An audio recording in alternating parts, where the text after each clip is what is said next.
নমস্কাৰ বন্ধু বান্ধৱীসকল, আজি আপোনালোকক দেখুৱাবলৈ লৈছোঁ মিচিং ট্ৰেডিশ্যনেল ড্ৰেছ। যিহেতু এতিয়া আলি আই লৃগাঙৰ বতৰ, আলি আই লৃগাঙৰ কাৰণে আমি বহুতো মিচিং মিবুগালুক অৰ্থাৎ মডিকোট বা আমি মিচিং কোট বুলি কোৱা হয়, এইবিলাক বনাই আছোঁ।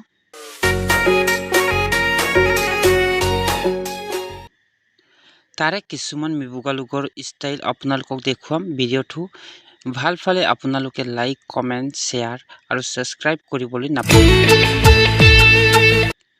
আপোনালোকে গম পাইছে চাগে, আমাৰ অসমৰ দ্বিতীয় বৃহত্তম জনগোষ্ঠীয় মিচিং জনগোষ্ঠীৰ কৃষিভিত্তিক উৎসৱ আলি আই লৃগাং ফাগুন মাহৰ প্ৰথমটো বুধবাৰে পতা হয়। তাৰ কাৰণে বিভিন্নজনে বিভিন্ন ধৰণৰ প্ৰস্তুতি চলাই আহিছে। তাৰে জেণ্টছসকলৰ কাৰণে মিবুগালুকৰ কেইটামান ষ্টাইল আপোনালোকক দেখুৱাবলৈ চেষ্টা কৰিলোঁ। আহক এতিয়া আমি বেছি পলম নকৰি ভিডিঅ'টো আৰম্ভ কৰিম। আশা কৰিছোঁ আপোনালোকেও ভিডিঅ'টো ভাল পাব।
Ayang mi pan